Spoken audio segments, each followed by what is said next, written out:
ऐतिहासिक नगरी दनकौर जो गुरु द्रोणाचार्य नगरी मानी जाती है, यहाँ पर श्री द्रोण गौशाला समिति के प्रबंधक समिति के चुनाव की तैयारियां चल रही हैं।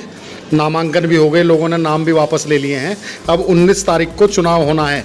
हमारे साथ मौजूद हैं रजनीकांत अग्रवाल जी, जो फिलहाल भी प्रबंधक हैं श्री द्रोण गौशाला समिति के और चुनाव लड़ रहे हैं। बात करेंगे इनसे, इनकी क्या प्राथमिकता है, किस आधार पर ये लोगों से समर्थन मांग रहे हैं और क्या मुद्दे हैं और इन फ्यूचर क्या करेंगे अगर वो प्रबंधक बने तो।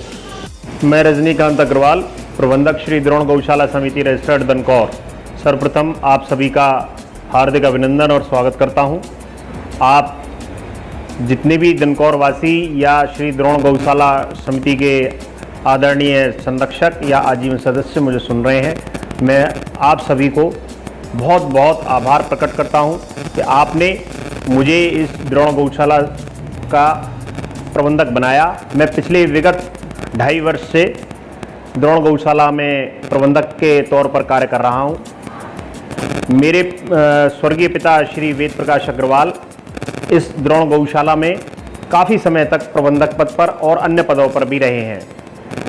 उनके कार्यशैली से ही मैं प्रभावित होकर इस गौशाला में मैंने भी अपना योगदान देने का निश्चय किया और मुझे बेहद खुशी है कि दनकौर के आदरणीय सम्मानित व्यक्तियों ने मुझे इस पद पर आसीन कराया। मैं उन सबका हृदय से आभार प्रकट करता हूं।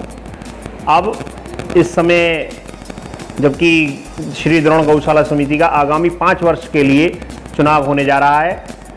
19 सितंबर दिन रविवार को सुबह 9 बजे से लेकर शाम 5 बजे तक चुनाव हुआ और उसके तत्पश्चात ही मतगणना होकर परिणाम घोषित कर दिया जाएगा। इसमें हमारे पैनल की तरफ से अध्यक्ष पद पर श्री राकेश कुमार गर्ग, उपाध्यक्ष पद पर श्री मोहित कुमार गर्ग, प्रबंधक पद पर मैं रजनीकांत अग्रवाल, उप प्रबंधक पद पर संजीव कुमार मांगलेक, कोषाध्यक्ष पद पर मनीष अग्रवाल, सदस्य पद पर सुशील कुमार मांगलेक और राजकुमार गोयल, मुकुल बंसल, संजय कुमार और मनीष सिंघल, संदीप कुमार जैन, ये हमारे पैनल की तरफ से इसमें प्रतिभाग कर रहे हैं। देखिए, ये दनकौर कस्बा बहुत प्राचीन कस्बा है। इसमें ये चुनाव कोई आपसी वैमनस्य का नहीं है। यह चुनाव तो हमारे लोकतंत्र की एक खूबसूरती है। इस चुनाव के समाप्त होते ही फिर हम सब एक ही परिवार के सदस्य हैं। जो भी चुनाव मेरे सामने, जैसे मेरे ही चाचा चुनाव मैदान में हैं, मुझे कल भी वो मेरे चाचा थे, आज भी मेरे चाचा हैं, अगली कल भी मेरे चाचा ही रहेंगे। इसी प्रकार से जो अन्य पदों पर भी चुनाव लड़ रहे हैं वो सब हमारे ही परिवार के एक हिस्सा हैं। और 19 तारीख की शाम को भी चुनाव परिणाम घोषित होते ही फिर हम सब एक ही जगह खाना खाएंगे, एक जगह बैठेंगे। तो इसलिए मैं सभी से हाथ जोड़कर विनम्र अनुरोध करता हूं कि किसी प्रकार से भी कोई ऐसी आपसी मन में ना पालें कि जिससे आगे को भविष्य में कोई वैमनस्य रहे। ये रजनीकांत जी, सबसे बड़ी जो बात है द्रोण गौशाला जो काफ़ी बड़ी है और सैकड़ों की संख्या में वहाँ गाय भी हैं, तो जी उसमें कुछ समस्याएं हैं, जगह की समस्याएं हैं। तो आप अभी फिलहाल भी प्रबंधक हैं जी और आगे भी चुनाव लड़ रहे हैं जी, तो आप क्या करेंगे आगे इन फ्यूचर गौशाला के पक्ष में? मैंने अपने पिछले 2.5 वर्ष के कार्यकाल में जो शेड्स खराब हो गए थे उन पे एल्यूमिनियम की शीट डलवाकर नए शेड बनवा दिए गए हैं। जहाँ जहाँ खरंजा खराब हो गया था सब खरंजा लगवा दिया गया है। पूरा प्रयास ये किया गया है कि गौवंश को किसी प्रकार से भी कोई परेशानी ना हो। और एक बहुत पुरानी प्रथा चली आ रही थी, जो गौवंश क्षति हो जाता था उसको कसाईयों को खाल उतारने के लिए दिया जाता था। उस पर हमने रोक लगाई है। हमने एक अपना खेत खाली कराकर जो हमारी हिंदू पद्धति है उसके अनुसार ही उसे अजल मजल कराने का हमने कार्य शुरू कर दिया है। और भविष्य में भी मैं आप सभी को ये विश्वास दिलाता हूँ, मुझसे और मेरी समिति से जो भी अधिक से अधिक बन पड़ेगा वो हम इस गौवंश के लालन पालन में, इनके विकास में, इनके रखरखाव में किसी भी प्रकार से कोई दिक्कत ना आए, इस प्रकार का कार्य पूर्ण करेंगे।